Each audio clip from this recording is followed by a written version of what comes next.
안녕하세요 여러분, 세계지리 스텝 바이 스텝 뉴탄스러운 세계지리의 진짜곰 이진웅입니다.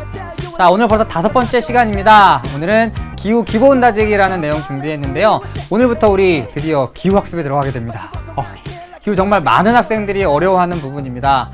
많은 학생들이 세계지리를 선택하고자 마음을 먹었다가 기후 내용을 학습하면서 떨어져 나가는 경우가 많은데요.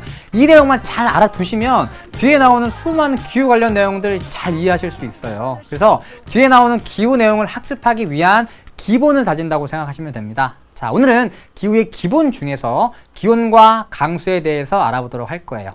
자, 본격적인 내용 살펴보기 전에 지난 시간에 했던 내용 간단하게 정리해 볼게요.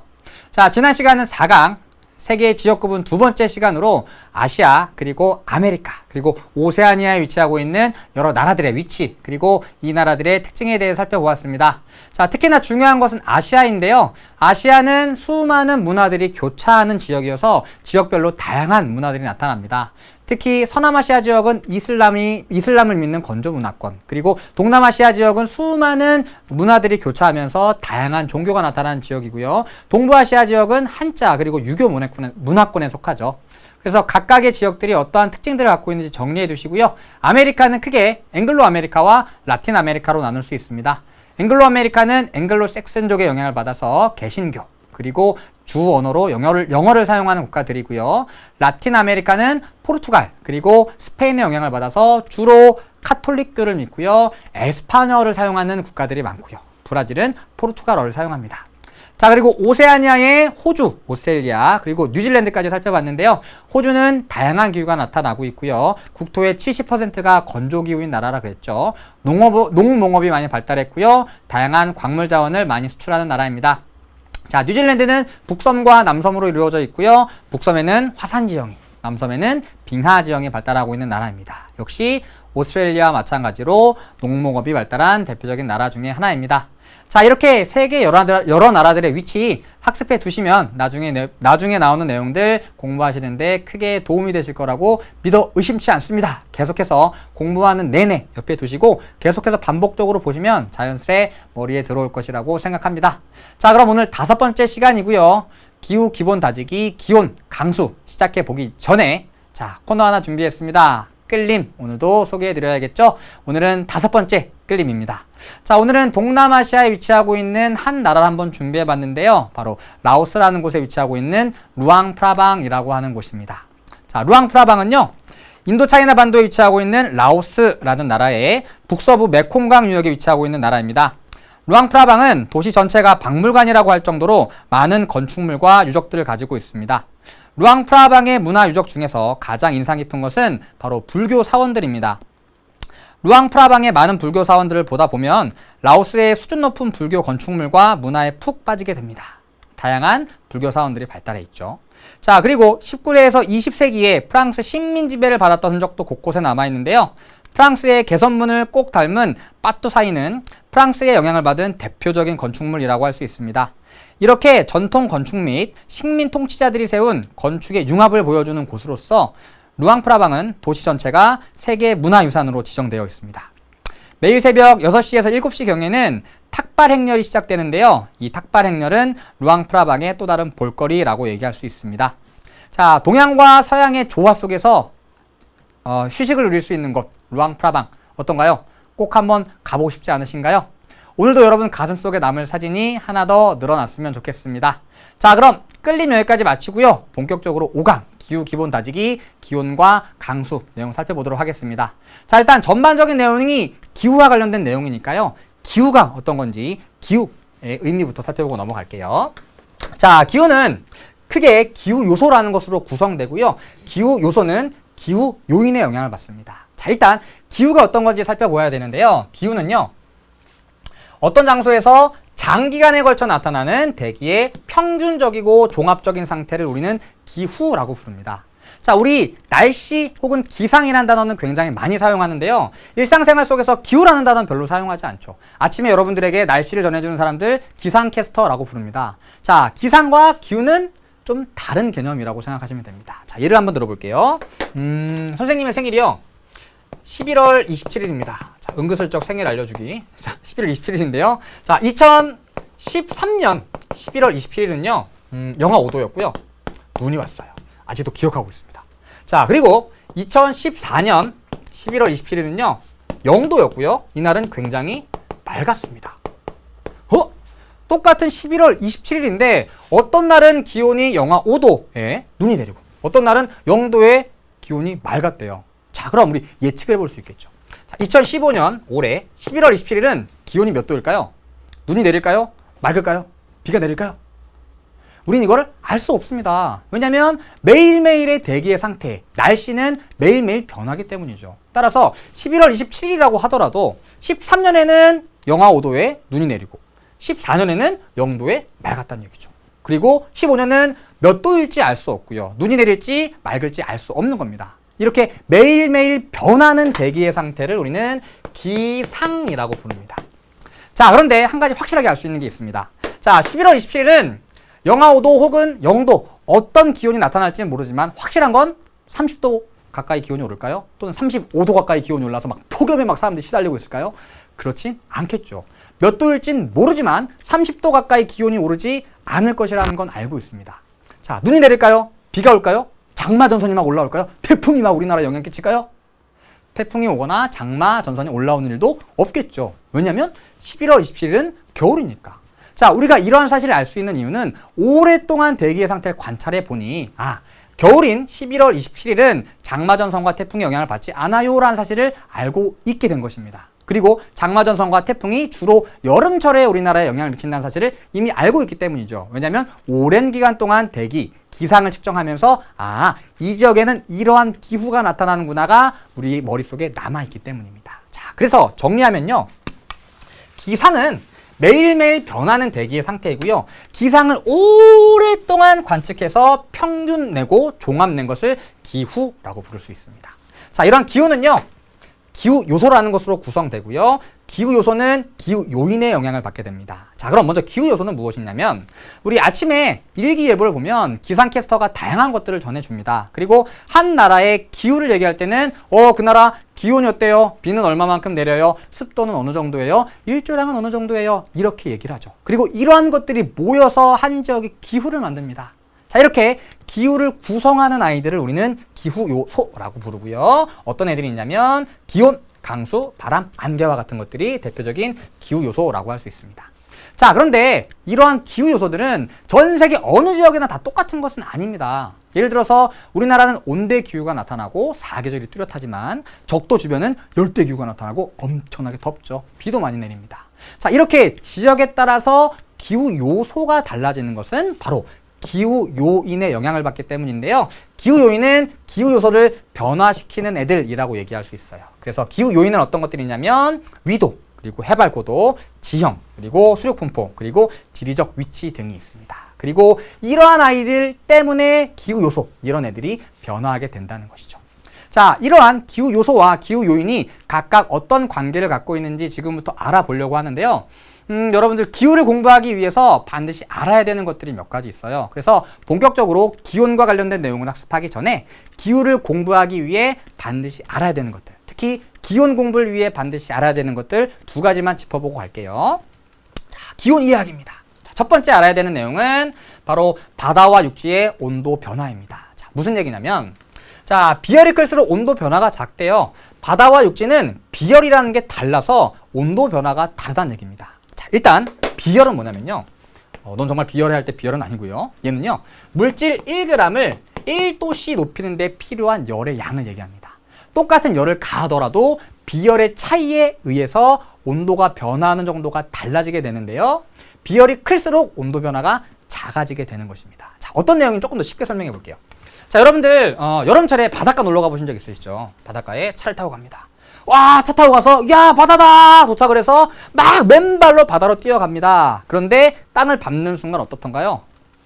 아, 뜨거워! 펄쩍 뛰어오른 적 있으시죠?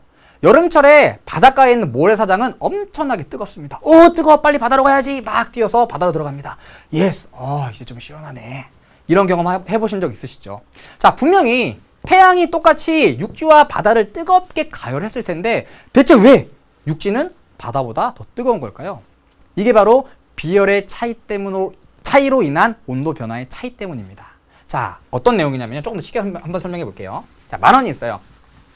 이 10,000원으로 여러분들 과자를 사려고 합니다. 자, 이런 과자가 있습니다. 오, 맛있겠다. 마카롱. 예, 엄청나게 맛있다. 2,000원이에요. 자, 그리고 치즈볼도 있습니다. 얘는 1,000원이에요.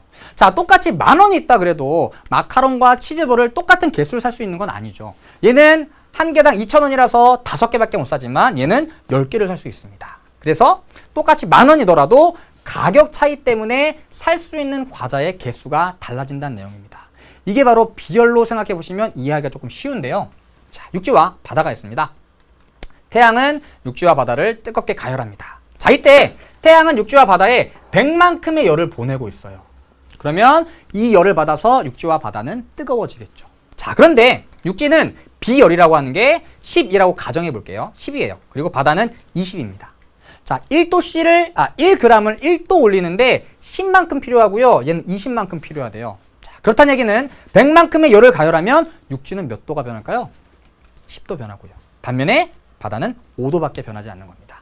자, 이렇게 비열이 다르기 때문에 온도 변화하는 정도가 달라지게 되는 것이죠. 그리고 바다는 육지보다 비열이 더 큽니다. 그래서 바다는 육지보다 덜 뜨거워지고요. 서서히 차가워지는 성질을 가지고 있어요. 정리 한번 해볼게요. 자, 비열이 클수록 온도 변화가 작대요. 가격이 더 비싸서 더 적게 사는 거죠. 자, 그런데 비열은 바다와 육지 중에 바다가 더 크대요. 아, 바다는 비열이 크기 때문에 온도 변화가 작겠구나. 그러면 온도 변화를 비교해보면 자, 바다는 육지보다 온도 변화가 작다라고 얘기할 수 있겠죠. 자, 이 내용을 쉽게 정리하면 이런 얘기예요. 육지는 바다보다 더 빨리 뜨거워지고 더 빨리 차가워진다. 이렇게 정리해 두시면 됩니다. 아, 비열의 차이 때문에 온도 변화가 다르구나. 육지는 더 빨리 뜨거워졌다가 더 빨리 차가워지는구나. 아, 빠르게 뜨거워졌다가 빠르게 차가워지는구나. 이렇게 정리해 두시면 됩니다. 그래서 육지는 바다보다 온도 변화가 크다. 이렇게 알고 가시고요. 자, 여기서 우리는 또 하나 연결시켜 볼 수 있어요. 기온의 변화인데요. 습한 공기, 다시 얘기해서 수분을 많이 포함하고 있는 공기와 건조한 공기, 수분이 없는 공기의 기온, 공기의 온도 변화도 비교해 볼 수 있겠죠. 수분이 많은 공기와 건조한 공기 중에 누가 더 온도가 잘 변할 것 같아요? 수분을 갖고 있으면 수분은 온도가 잘 안 변한대요. 따라서 수분을 갖고 있는 습한 공기는 건조한 공기보다 온도가 덜 변하겠죠. 따라서 건조한 공기는 습한 공기보다 기온이 더 많이 변해요. 빨리 뜨거워졌다가 빨리 차가워져요. 이렇게 정리할 수 있는 거죠. 자, 그래서 육지는 바다보다 더 빨리 뜨거워졌다가 빨리 차가워져요. 건조한 공기는 습한 공기보다 더 빨리 뜨거워졌다가 빨리 차가워져요. 이렇게 정리하고 가시고요. 두 번째 살펴볼 내용은 공기의 밀도입니다. 자, 사진 몇 개 준비해봤어요. 자, 겨울철에 너무 추워요. 너무 추워서 따뜻하고 싶다. 난로 좀 켜자. 난로를 딱 켭니다. 자, 난로를 딱 켠 다음에 손이 얼어서 손을 녹이려고 하던데 추워. 이렇게 녹이는 사람 본 적 있으세요? 다들 이렇게 녹이죠. 따뜻하다. 이렇게 녹이죠. 자, 난로는 따뜻한 공기를 방출합니다. 따뜻한 공기는 위로 올라오는 성질을 가지고 있어요. 여러분들 라면 끓일 때 수증기 나오죠? 위로 올라가잖아요. 여름철에 뜨겁게 가열된 아스팔트에서 아지랑이 위로 올라가죠? 따뜻한 공기는 상승하는 위로 떠오르는 성질을 가지고 있습니다. 반면 겨울철 한번 봅시다. 여러분들 겨울철에 너무 추워요. 너무 추워서 히터를 빵빵하게 트는데 얼굴은 막 뜨거워 죽겠는데 다리는 굉장히 시려운 경험 한 적 있으시죠? 그래서 특히나 여학생 같은 경우에 이렇게 무릎 담요를 이용하는 경우가 많은데요. 자, 왜 다리 쪽이 추운 걸까요? 찬 공기는 아래로 가라앉는 성질을 갖고 있기 때문입니다. 자, 그래서 공기의 밀도를 비교해보면 밀도는 찬 공기가 따뜻한 공기보다 더 커요. 찬 공기는 밀도가 크기 때문에 가라앉는 성질을 갖고 있고요. 따뜻한 공기는 상대적으로 밀도가 작기 때문에 떠오르는 성질을 갖고 있습니다. 그래서 찬 공기는 상대적으로 밀도가 커서 하강하는 성질을 갖고 있고요. 따뜻한 공기는 상대적으로 밀도가 작아서 상승하는 성질을 갖고 있다. 찬 공기는 가라앉는구나. 따뜻한 공기는 위로 올라가는구나. 이렇게 정리해 두시면 될 것 같습니다. 자, 그럼 이러한 내용들 기반으로 뒤쪽에 기온과 강수와 관련된 내용을 살펴볼게요. 자, 먼저 다양한 기후 요인에 의해서 기온이 어떻게 변화하는지 정리 한번 해보도록 하겠습니다. 자, 기온에 영향을 미치는 기후 요인들 굉장히 많은데요. 첫 번째는 위도가 있습니다. 자, 일반적으로 고위도로 갈수록 기온이 낮아지게 되는데요. 그 이유는 이것 때문입니다. 자, 지구가 있고요. 태양이 지구로 뜨거운 열을 막 보내고 있습니다. 자, 태양에서 출발할 때는 똑같이 3칸의 열이 지구로 가고 있습니다. 그런데 지구에 도달하면 고위도 지역은요, 굉장히 넓은 지역으로 열을 받게 되고요. 반면 저위도 지역은 상대적으로 더 좁은 면적의 열을 받게 되죠. 똑같은 열을 받는데 고위도는 상대적으로 분산돼서 더 넓은 지역의 열을 받으니까 기온이 덜 올라가고요. 반면에 저위도 지역은 좁은 지역의 열을 집중해서 받으니까 기온이 빠르게 올라가겠죠. 그래서 고위도로 갈수록 받아들이는 태양 에너지가 적기 때문에 기온이 낮아지게 됩니다. 첫 번째, 위도와 기온이고요. 두 번째, 해발 고도도 역시 기온 변화에 영향을 끼칩니다. 자, 해발 고도가 높아질수록 일반적으로 기온이 낮아지는데요. 역시 그림 보고 가죠. 육지가 있습니다. 예, 산이에요. 산 표현하기가 되게 힘든데요. 예, 산이라고 좀 인정해 주세요. 자, 태양이 있습니다. 태양이 지표면을 뜨겁게 다루겠죠. 우와, 열을 보냅니다. 자, 이러한 태양열에 의해서 공기가 가열되는 것이 아니라 지표면이 태양열을 흡수하게 되고요. 태양열을 흡수한 지표면은 뜨거워지기 때문에 뜨거워진 지표면에서 열이 방출됩니다. 오. 그리고 지표면에서 방출되는 열에 의해서 여기 있는 공기가 뜨거워지게 되는 것이죠. 그럼 지표면과 가까울수록 당연히 기온이 높겠죠. 그리고 해발 고도가 높아질수록 기온이 낮아지게 되는 것입니다. 그래서 굉장히 높은 산에 가면 꼭대기 뭐 있던가요? 모자 쓰고 있죠, 산이. 만년설 같은 게 위치하고 있는 이유가 해발 고도가 높은 곳은 기온이 낮기 때문이죠. 그래서 여러분들 겨울철에 많이 입는 그 등산복 입잖아요. 등산복 굉장히 따뜻하죠. 등산복은 따뜻해야 합니다. 왜냐하면 높은 산에 올라가면 기온이 굉장히 낮기 때문이죠. 그래서 겨울철에 우리나라 학생들 막 그 수많은 학생들이 등산복 입고 있는 것을 본 외국인이 한국 사람들은 학생들도 정말 등산을 즐기나 봐요. 높은 산을 많이 올라가나 봐요. 이렇게 얘기했다는 얘기가 있는데요. 따뜻하니까 우리는 겨울철에 많이 입지만 외국 사람들은 평상시에 이렇게 등산복 많이 입는 거를 좀 이해하지 못하는 눈치더라고요. 어쨌든 등산복이 따뜻해야 되는 이유가 여기 있는 거죠. 해발 고도가 높아질수록 기온이 낮아지니까. 자, 다음 세 번째입니다. 자, 세 번째, 수륙 분포도 역시 기온의 변화에 영향을 끼치게 되는데요. 일단 수륙 분포가 무엇인지 알아야겠죠? 그림 보죠. 자, 여기 앵글로 아메리카가 있습니다. 자, 두 개의 도시가 있는데요. 여기는 시애틀이라는 도시가 있고요. 여기에 위니펙이라고 하는 도시가 있어요. 자, 위니펙은 육지 한가운데 있죠. 얘를 내륙에 위치하고 있다라고 얘기하고요. 시애틀은요, 바닷가와 맞닿아 있죠. 아, 얘는 해안에 위치하고 있구나. 이렇게 얘기하고 있는 것이죠. 자, 해안과 내륙은 수륙 분포가 다른 겁니다. 자, 8월이 됩니다. 8월에 해안과 내륙이 모두 뜨겁게 달구어집니다. 육지와 바다가 열을 받으면서 기온이 올라가겠죠. 누가 더 빨리 뜨거워질까요? 육지는 비열이 작아서 온도 변화가 크다 그랬죠. 빠르게 뜨거워지고 상대적으로 바다는 천천히 뜨거워지게 됩니다. 그래서 상대적으로 내륙, 육지는 기온이 높고요. 해안가는 상대적으로 기온이 낮게 되는 것이죠. 반면에 1월이 됩니다. 여름 동안 뜨거워졌던 육지와 바다가 점점 차갑게 식기 시작합니다. 누가 더 빨리 식을까요? 육지는 빨리 뜨거워졌다가 빨리 식는다 그랬죠. 그래서 1월에는 육지가 상대적으로 차갑고 바다가 상대적으로 뜨겁게 되는 겁니다. 자, 그럼 이렇게 정리해 볼 수 있겠죠. 자, 수륙 분포에 따라. 자, 최난월 8월에 더울 때는 내륙과 해안 중에 어디가 더 덥나요? 육지가 더 빨리 뜨거워지니까 내륙의 기온이 높고요. 다음 최한월 추울 때 1월에는 내륙보다 해안의 기온이 높아지게 되는 것이죠. 자, 그럼 내륙 지역은요. 여름에는 엄청나게 덥고 겨울에는 엄청나게 춥대요. 따라서 연교차를 비교해 보면 내륙과 해안 중에 내륙이 더 크게 나타나겠죠. 그래서 육지는 빠르게 뜨거워졌다가 빠르게 식는 성질을 갖고 있기 때문에 육지 영향을 받는 내륙은 해안보다 연교차가 크다. 이렇게 정리할 수 있습니다. 다음 네 번째 볼게요. 자, 네 번째 기후 요인은 바로 지리적 위치입니다. 자, 지리적 위치는 또 뭐냐? 자, 이렇게 유라시아 대륙의 중위도 지역을 준비해 봤습니다. 두 개의 도시가 있어요. 여기 영국의 런던이 있고요. 우리나라에 서울이 있습니다. 자, 런던과 서울은 모두 해안에 위치하고 있죠. 해안가에 위치하고 있죠. 내륙이 아니라. 자, 그런데 영국은 서쪽 해안에 위치하고 있고요. 서울은 동쪽 해안에 위치하고 있습니다. 얘를 줄여서 영국은 서안, 우리 서울은 동안에 위치하고 있다라고 얘기합니다. 이게 바로 지리적 위치의 차이예요. 둘 다 해안에 위치하고 있지만 런던은 서쪽 해안, 서안, 반면 서울은 동쪽 해안, 동안에 위치하고 있는 것이죠. 자, 그런데 런던과 서울이 위치하고 있는 이 북반구의 중위도 지역에는 1년 내내 일정한 방향으로 굉장히 강력한 바람이 부는데요. 이게 바로 서쪽에서 동쪽으로 부는 편서풍이라고 하는 바람입니다. 자, 근데 바람은 어떤 성질을 갖고 있냐면요. 어디를 지나느냐에 따라 그 성질이 변화하는 특성을 가지고 있어요. 자, 예를 들어서 이런 거죠. 굉장히 더운 여름철에 체육 시간에 열심히 뛰고 나서 교실로 들어옵니다. 선풍기 앞에서 열심히 막 땀을 식히고 있었어요. 덥다. 시원하다. 이렇게 하고 있었어요. 자, 열심히 선풍기 바람을 쐬고 있는데 우리 반에서 가장 아름다운 내가 정말 좋아하는 영희가 내 앞으로 이렇게 들어옵니다. 아담하고 귀여운 아이예요. 오! 영희가 내 앞에 딱 위치하는 순간 선풍기 바람이 영희를 지나오면서 영희의 아름다운 샴푸 냄새를 나의 코로 콕콕 전달합니다. 스멜. 자, 그런데 갑자기 영희의 향기를 막 느끼고 있는데 이 사이로 내가 정말 싫어하는 철수가 끼어들어오더니 갑자기 막 곁담을 말리기 시작합니다. 오호. 자, 내 코로 들어오던 영희의 아름다운 향기는 철수한테로 가고 철수의 암내가 내 코로 들어오겠죠. 자, 이와 같이 바람은 영희를 지날 때는 향기롭다가 철수의 겨드랑이를 지나는 순간 암내를 동반하게 됩니다. 어디를 지나느냐에 따라 성질이 달라진다는 얘기죠. 자, 그럼 8월이 됩니다. 8월. 자, 8월에 역시 육지와 바다가 뜨겁게 달궈지기 시작하겠죠. 누가 더 빨리 뜨거워진다고요? 육지. 자, 그래서 육지는 상대적으로 기온이 높고요. 바다는 상대적으로 기온이 낮은 겁니다. 자, 여기로 편서풍기 봅니다.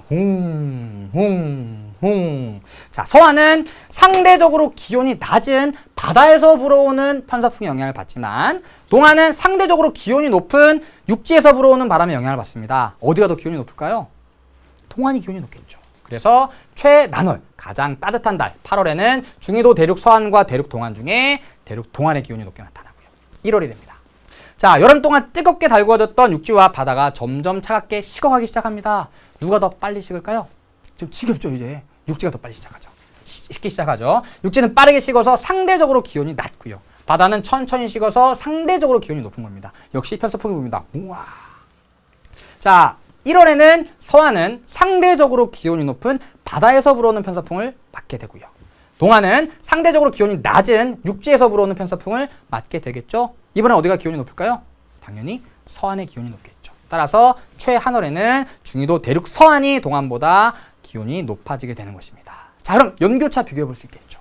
대륙 동해는 더운 달에는 더 덥고요. 추운 달에는 더 춥대요. 따라서 연교차 비교해 보면 동해는 서해보다 연교차가 크게 나타나겠죠. 자, 이와 같이 대륙의 영향을 받아서 연교차가 크게 나타나는 동해의 기후를 우리는 대륙성 기후라고 부르고요. 바다의 영향을 받아서 연교차가 상대적으로 작게 나타나는 대륙 서해의 기후를 우리는 해양성 기후라고 부릅니다. 지리적 위치의 차이에 따라서 나타나는 현상이라고 볼 수 있어요. 자, 5번째로 가볼게요. 5번째 기후 요인은 해류입니다. 자, 이렇게 지구가 있습니다. 자, 해류는 바닷물의 흐름을 얘기하는데요. 자, 여기 넓은 바다들이 자리 잡고 있죠. 이 바다는 늘 멈춰 있는 것이 아니라 계속해서 움직입니다. 지구는 굉장히 착한 아이예요. 그래서 항상 많은 쪽에서 적은 쪽으로 무언가를 나눠주려고 노력을 해요. 자, 적도 지역은 열이 굉장히 많지만 극지방은 열이 상대적으로 적잖아요. 그래서 항상 지구는 너무 착해서 열이 남는 적도로부터 열이 부족한 고위도 지역으로 열을 보냅니다. 이러한 과정에서 대기와 해류가 순환을 하게 되는데요. 간단하게 그리면 이렇게 뱅글뱅글 돌아갑니다. 북반구에서는 시계 방향으로 뱅글뱅글뱅글, 남반구에서는 반시계 방향으로 뱅글뱅글뱅글. 자, 이거는 전향력이라고 하는 힘 차이 때문인데요. 우리 다음 시간에 대기 대순환할 때 간단하게 얘기할 거고요. 어찌되었건 북반구에서는 시계 방향, 남반구에서는 반시계 방향으로 돈다. 이렇게 기억하시면 됩니다.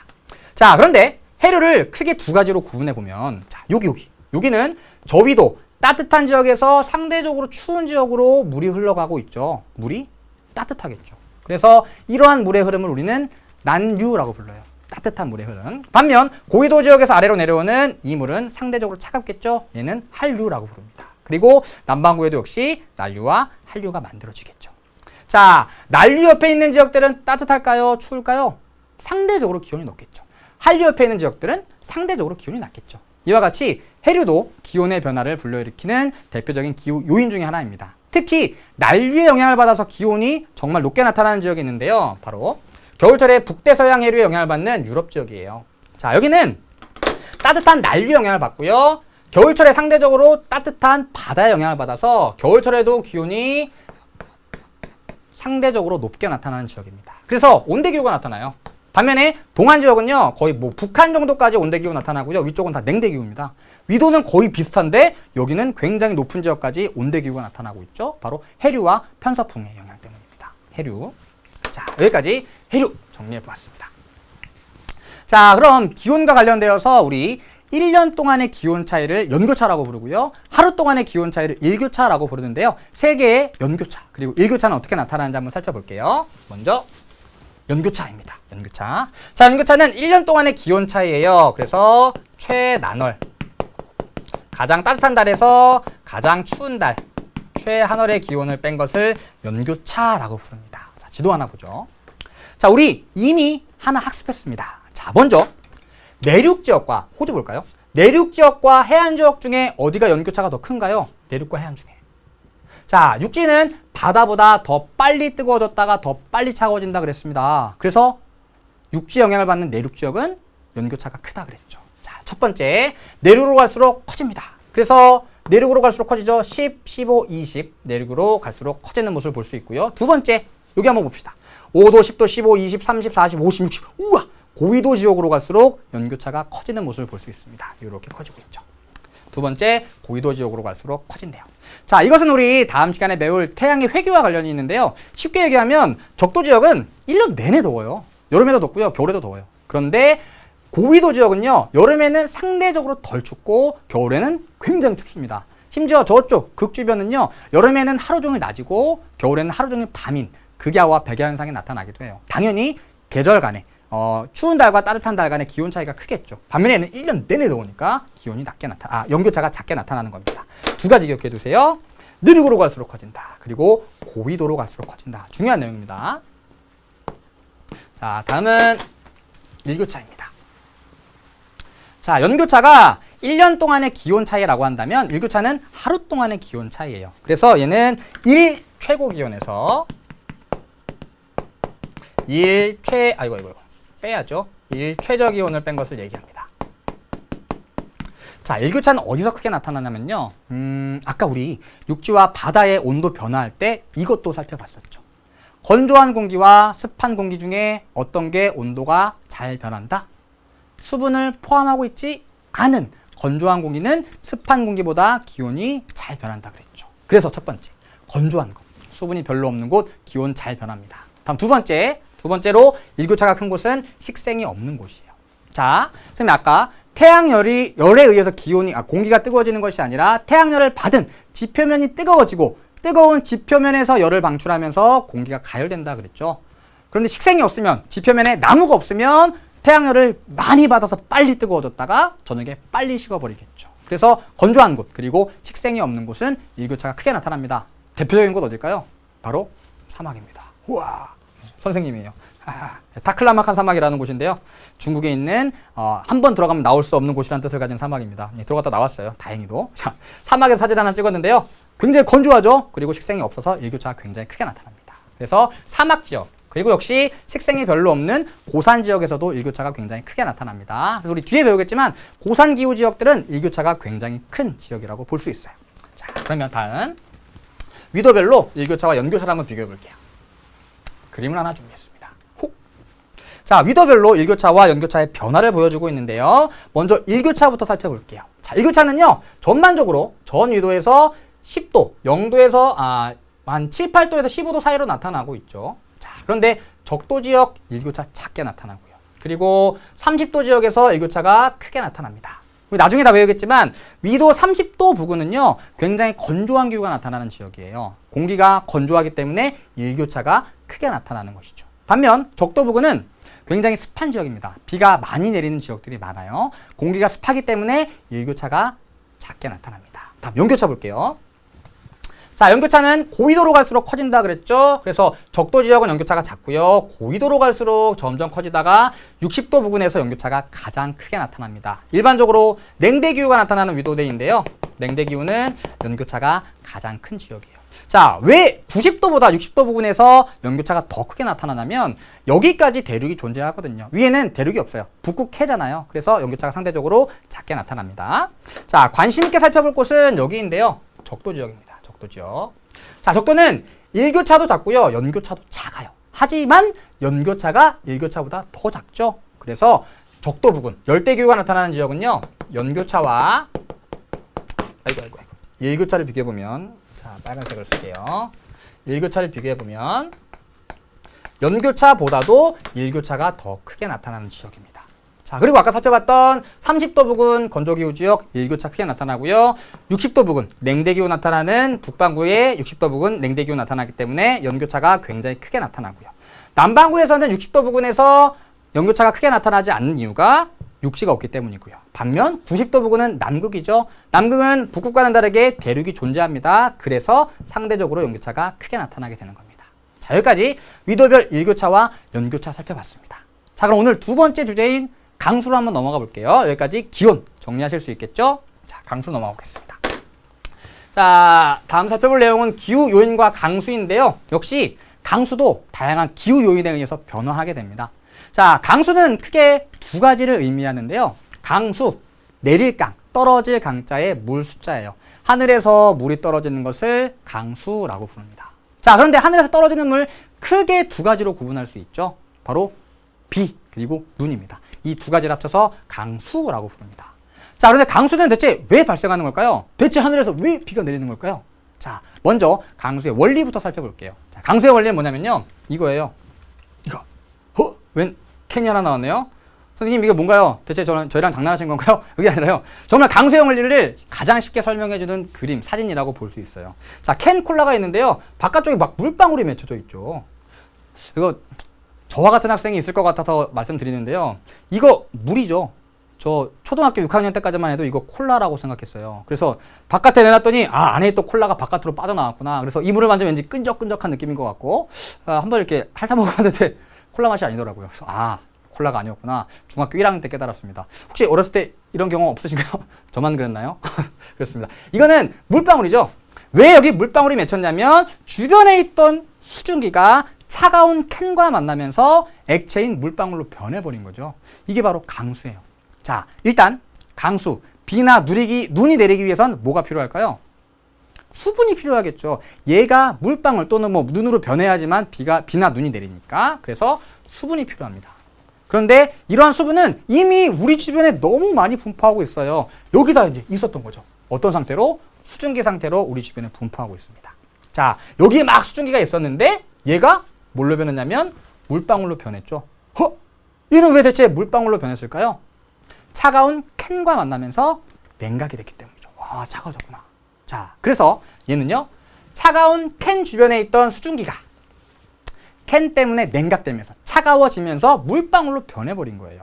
자, 그런데 자연 상태에서 우리 주변에 있는 수증기가 어떻게 하면 물방울로 변할 수 있을까요? 다시 얘기해서 냉각될 수 있을까요? 아까 얘기했었죠. 어떻게 하면 기온이 낮아진다고요?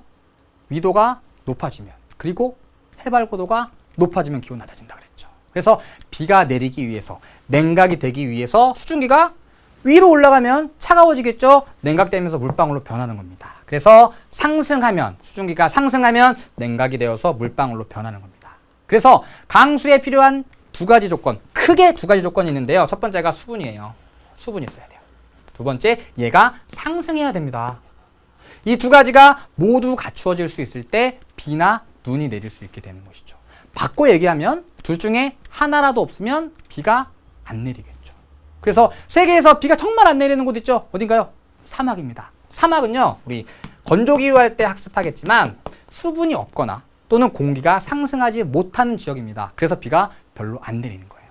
자, 다시 정리하면 강수, 비가 내리기 위해서, 비 또는 눈이 내리기 위해서는 수분이 필요하고요. 얘가 상승하면서 냉각되면 물방울로 변하면서 비나 눈이 내린다. 간단하게 정리하면 이렇게 정리해 볼 수 있습니다. 그래서 두 가지, 수분과 상승이 필요하다. 자, 그리고 이러한 수증기가 어떻게 상승하느냐에 따라서 강수의 유형을 크게 네 가지로 나눠볼 수 있습니다. 그래서 다음에 살펴볼 내용은 강수의 유형이에요. 강수의 유형. 수증기가 상승하면 비가 내린대요. 근데 어떻게 상승하느냐에 따라서 크게 네 가지로 나눠볼 수 있습니다. 첫 번째 그림 보시죠. 자, 산이 있습니다. 바람이 불어옵니다. 자, 이 바람은요, 수분을 굉장히 많이 포함하고 있는 습한 바람이에요. 얘가 산을 만나네요. 산을 만나면 어떻게 될까요? 어떡하지? 타고 올라가면 되겠죠. 타고 올라갑니다. 수증기가 상승했네요. 그렇죠. 수증기가 상승했네. 산을 타고 상승하면 구름을 만들고 비를 뿌리게 되는 거죠. 자, 이와 같이 바람이 산을 타고 올라가면서 지형 때문에 발생하는 강수를 우리는 지형성 강수라고 부릅니다. 자, 그리고 바람을 받아들여서 많은 비가 내리는 지역을 바람 바지 사면이라고 하고요. 바람 바자. 반면에 바람이 넘어오는 사면을 바람 그늘 사면이라고 얘기합니다. 자, 그럼 바람이 불 때 비가 많이 내리는 곳은 바람 바지 사면이 되겠죠. 선생님이 지난 시간에 남부아시아 얘기할 때 정말 전 세계에서 강수량이 가장 많은 곳이 있다고 그랬습니다. 아산 지방의 체라푼지라고 그랬죠. 1년 내내 13,000mm의 비가 내리는 거죠. 우와, 엄청나게 많이 오는 거죠. 여기는 왜 이렇게 많은 비가 내리느냐? 계절풍이란 바람이 히말라야 산맥으로 불어옵니다. 여름철에 굉장히 습한 바람이 히말라야 산맥과 만나면 위로 올라가겠죠. 그러면서 많은 양의 지형성 강수를 발생시키게 되는 것입니다. 그래서 세계적으로 다우지인 지역은 바람 바지 사면인 경우가 많습니다. 반면 바람 그늘 사면은 반대겠죠. 이미 수분을 다 뿌린 바람이 바람 그늘 사면으로 넘어오기 때문에 바람 그늘 사면에 해당하는 지역은 강수량이 적은 지역들이 많고요. 강수량이 적어서 사막과 같은 건조 기후가 발달하는 경우가 많습니다. 자, 대표적인 지역들은 어디냐면요. 우리 아메리카 지역에 이렇게 앵글로 아메리카 서쪽에는 로키 산맥 자리 잡고 있고요. 그 다음에 남아메리카 서쪽에는 안데스 산맥 자리 잡고 있죠. 자, 이 지역으로 계속해서 1년 내내 편서풍이 불어옵니다. 이 편서풍이 안데스 산맥을 넘어서 아래로 떨어지는 이곳이 바로 바람 그늘 사면이고요. 이쪽에 건조 기후가 발달하게 되는데요. 여기에 있는 건조 지역이 바로 파타고니아라고 하는 지역입니다.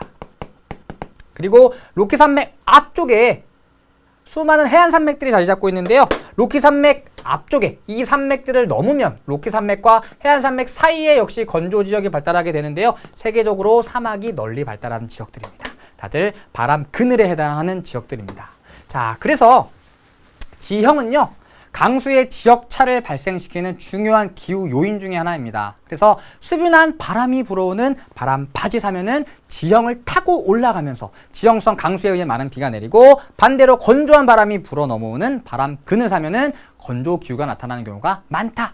이렇게 정리하고 가시면 될 것 같습니다. 자, 그럼 두 번째 강수 유형 살펴볼게요. 두 번째 강수 유형입니다. 자, 지표면이 있습니다. 지표면. 여름철에 엄청나게 뜨거운 열을 태양이 지표면으로 보내고 있습니다. 자, 태양에 의해서 지표면이 뜨겁게 가열되겠죠. 자, 지표면 주변의 공기가 따뜻하게 기온이 높아지고 있습니다. 따뜻한 공기는 밀도가 작아요. 밀도가 작은 공기는 위로 솟아오르는 성질을 갖고 있다 그랬죠. 그래서 태양에 의해 지표면이 가열되면서 지표면 주변의 공기가 따뜻해지고, 따뜻해진 공기는 밀도가 작아지면서 위로 계속해서 솟아오르게 됩니다. 자, 공기가 상승했네요. 수분이 상승했네요. 구름을 만들고 비를 뿌리게 됩니다. 자, 이와 같이 태양이 지표면을 뜨겁게 가열해서 구름이 만들어지고 비가 내리는 이러한 형태의 강수를 우리는 대류성 강수라고 얘기합니다. 어디서 많이 내릴까요? 기온이 굉장히 높은 열대 기후 지역에서 많이 내리겠죠. 그래서 열대 기후 지역은요, 대낮에 갑작스레 막 하늘이 어두워지면서 막 비가 우레같이 쏟아지다가 갑자기 언제 비가 왔지 하는 듯이 뚝 그쳐버릴 때가 있습니다. 이러한 형태의 강수를 우리는 스콜이라고 부르는데요. 대류성 강수의 가장 대표적인 형태예요. 그래서 열대기후 지역은 강수량이 많은데요. 강수량이 많은 열대기후 지역은 대부분 대류성 강수에 의해서 많은 비가 내리는 경우가 있습니다. 우리나라도 여름철에 막 여러분 운동장에서 막 축구하고 있는데 갑자기 막 구름이 하늘이 어두워지더니 비 내리는 경우 있죠. 소나기가 바로 대표적인 대류성 강수라고 얘기할 수 있어요. 그래서 대류성 강수는 태양에 의해서 지표면이 뜨겁게 가열되면서 수분이 상승하게 되고, 이렇게 수분이 상승하면서 내리는 비를 우리는 대류성 강수라고 부릅니다. 다음 세 번째 강수 유형으로 넘어가 보겠습니다. 자, 세 번째 강수 유형입니다. 자, 왼쪽에는 상대적으로 차가운 공기가 자리 잡고 있고요. 오른쪽에는 상대적으로 따뜻한 공기가 자리 잡고 있습니다. 찬 공기와 따뜻한 공기가 양쪽에서 가운데로 몰려옵니다. 자, 우리는 이렇게 성질이 서로 다른 두 개의 공기가 만난 이 지점, 찬 공기와 따뜻한 공기라는 성질이 서로 다른 두 공기가 만난 이 지점을 우리는 전선이라고 부릅니다. 전선 많이 들어봤네요. 우리나라의 여름철에 많은 비를 뿌리는 장마 전선. 예, 맞아요. 북쪽에 있는 차가운 공기와 남쪽에 있는 따뜻한 공기가 만나서 바로 이렇게 전선을 형성하게 됩니다. 자, 그러면 찬 공기와 따뜻한 공기가 만났네요. 찬 공기는 밀도가 크기 때문에 아래로 가라앉으려고 하고, 따뜻한 공기는 상대적으로 밀도가 작기 때문에 위로 솟아오르려고 하겠죠. 얘는 올라가려고 하고 얘는 아래로 내려가려고 하니까 이렇게 이동하게 됩니다. 따뜻한 공기가 찬 공기를 타고 상승했네요. 수분이 상승했으니까 구름을 만들고 비를 뿌리게 되는 것이죠. 자, 이와 같이 성질이 서로 다른 두 개의 공기가 만나는 전선에서 비가 내리는 형태를 전선성 강수라고 부릅니다. 대표적인 게 우리나라의 장마전선이고요. 그 다음에 고위도 지역, 우리나라가 위치해 있는 중에서 고위도 지역, 우리 위도 60도 부근이라고 얘기하는데요. 대순환할 때 다시 학습하게 될 건데요. 이 지역에 한대전선이라는 것들이 발달하고요. 이 한대전선에 많은 비가 내리는데 이러한 비가 대표적으로 전선성 강수입니다. 그리고 장마전선도 한대전선의 일종이라고 얘기할 수 있어요. 그래서 성질이 다른 두 개의 공기가 만나는 지점에서 따뜻한 공기가 상승하면서 구름을 만들고 비를 뿌립니다. 얘가 바로 전선성 강수. 자, 그럼 마지막 강수 유형 살펴볼게요. 네 번째입니다. 자, 훅훅훅훅 훅훅훅훅 훅훅훅훅 훅훅훅훅 후후후. 예, 바로 열대성 저기압입니다. 적도 주변에서 뜨거운 공기가 상승하면서 회오리를 일으키게 되고 얘가 점차 고위도 지역으로 이동하게 되는데요. 이러한 애들을 우리는 열대성 저기압이라고 부릅니다. 자, 우리 다음 시간에 학습하겠지만 저기압의 중심에서는요, 계속해서 상승 기류가 발달합니다. 무슨 얘기냐면 이 중심에서 공기가 계속해서 상승한다는 얘기죠. 공기가 상승하고 있네? 구름을 만들고 비를 뿌리겠죠. 자, 이렇게 열대성 저기압과 같은 저기압의 중심에서 상승 기류가 발달하면서 내리는 비를 저기압성 강수라고 얘기하고요. 우리나라 같은 경우에는 7월에서 9월 사이에 태풍이 우리나라로 북상하는 경우가 많습니다. 태풍은 우리나라에 강한 바람으로 인한 피해와 많은 비로 인한 많은 비로 인한 피해를 불러일으키죠. 이 비가 바로 저기압성 강수라고 생각하면 돼요. 그리고 여러분들 아침 일기예보 보면 기상캐스터가 이런 얘기 하잖아요. 오늘 우리나라는 저기압의 영향을 받아 하늘이 흐리고 비가 내리겠습니다. 이런 얘기 하죠. 저기압의 중심에선 상승 기류가 발달하기 때문입니다. 반면 우리나라 오늘 고기압의 영향을 받아 흐리고 비가 내리겠습니다. 이런 얘기 한 거 본 적 있으세요?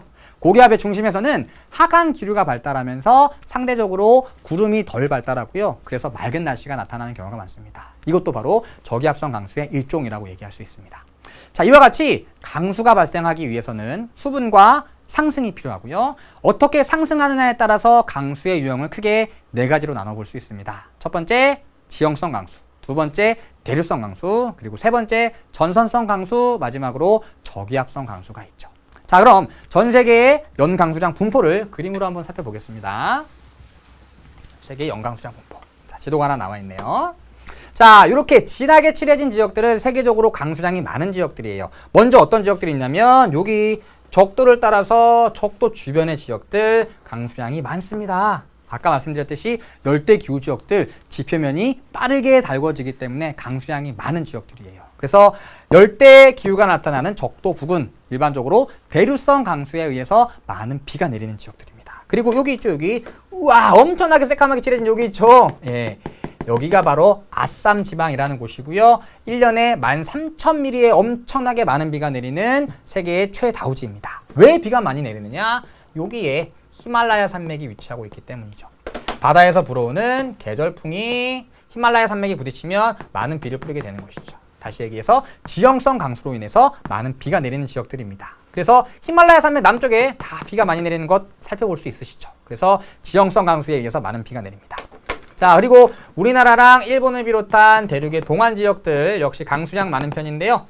이 지역들은요, 일반적으로 여름철에 습한 계절풍이 육지로 불어오면서 많은 비가 내리는 지역들입니다. 자, 하지만 상대적으로 강수량이 적은 지역들이 있습니다. 특히 강수량이 250mm도 안 되는 250mm 미만의 지역을 사막이라고 부르는데요. 호주 국토의 70%가 건조기후라 그랬죠. 그리고 사하라 사막, 이런 지역들은 다들 연강수량이 적은 지역들입니다. 말씀드렸듯이 수분이 부족하거나 또는 상승이 일어나지 않아서 강수량이 적은 지역들이겠죠. 건조기후가 발달하는 지역들은 우리 뒤쪽에 건조기후에서 다시 한번 학습해 보도록 할게요. 자, 그림 하나만 더 볼게요. 두 번째 볼 그림은 위도별 강수량 및 증발량 분포입니다.